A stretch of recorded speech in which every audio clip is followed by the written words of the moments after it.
October, the day of Yom Kippur, the phone rang at the home of Israel's military chief. General David Elazar. Elazar had been made Israeli Chief of Staff after a long military career and a host of victories.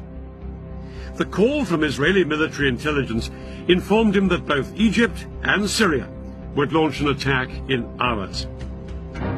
Elazar's immediate thought was to send his air force to hit the Arabs before they had a chance to strike. But that decision could only be taken in the halls of power by Israel's politicians, and ultimately that meant one person, Israel's Prime Minister, Golda Meir.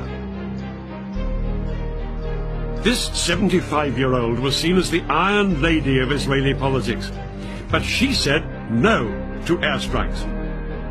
She argued that if Israel was to win international support after the Six-Day War, it had to be seen not as the aggressor, but the victim.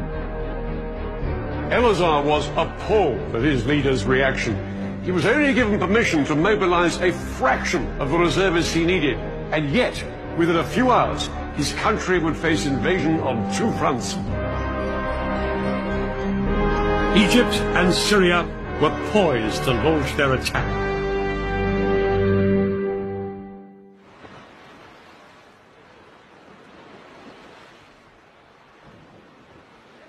Just before 2 o'clock, the Egyptians put their part of the plan into action.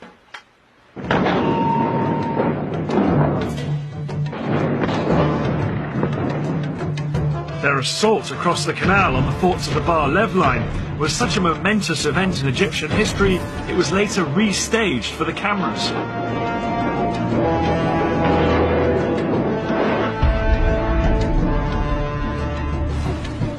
Thousands of Egypt's best-trained commandos crossed the Suez Canal in rubber dinghies.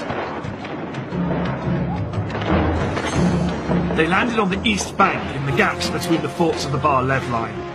The Egyptian commandos then scrambled up the high sand ramparts. They attached rope ladders to make it easier for the soldiers following on behind them.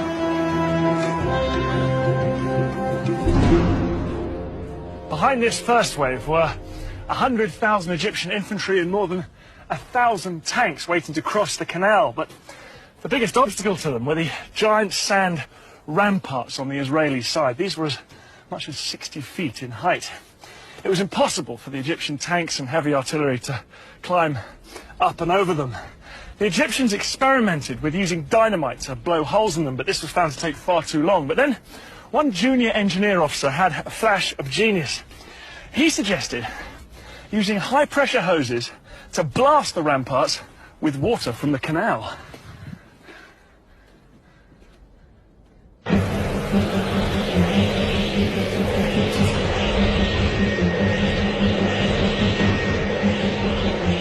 It was an extraordinary idea which would have to work if the entire Egyptian assault was to be a success. 4 hours into the attack, and with fighting raging around them, the Egyptian engineers finally broke through the ramparts, and the first tanks started to pour through. I never believed I would see the day when I was in Sinai. But this was actually Sinai.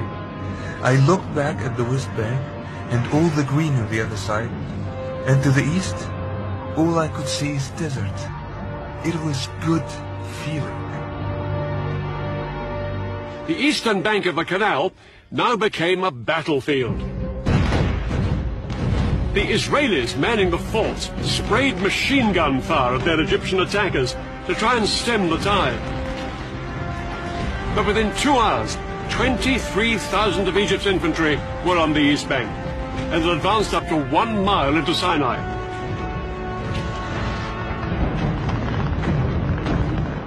The fort was surrounded by Egyptian forces and was under constant fire. We made repeated crossfire. We fired from time to time and reported back what we saw. But mainly, we tried to keep up our morale. But the Israelis were sure that their air force would come to the rescue. The first Israeli jets were sent in at 4 p.m., flying low over the desert. But as they approached the canal, they found themselves under attack from the ground. The Egyptian SAM missiles and anti-aircraft guns caused havoc. As Israeli planes were shot down that afternoon, it soon became clear that Egypt's elaborate air defense umbrella was working.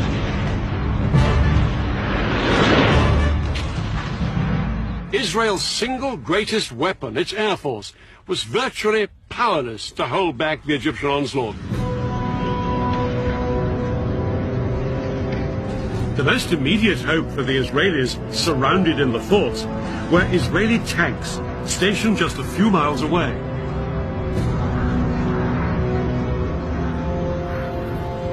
The Israeli tanks raced towards the canal. They thought they'd throw the Egyptians back as easily as they had done in 1967. But as they got closer, they found themselves coming under attack from a weapon they'd never faced before. The Saga missile.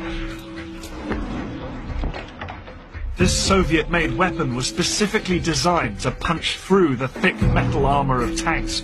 Yet it was small enough to be carried onto the battlefield in a backpack. Unlike bigger anti-tank guns, the Saga could be set up in moments. This lightweight piece of kit was made all the more lethal because the missile could be steered onto its target. 1973, the Saga was turning the Sinai into a tank graveyard. The tanks, which were the pride of Israel's army, were being destroyed by Egyptian infantrymen. Israel had begun the war with around 300 tanks in Sinai. By the end of the first 36 hours, they'd lost approximately half of this number. Things were critical for the Israeli soldiers in Sinai.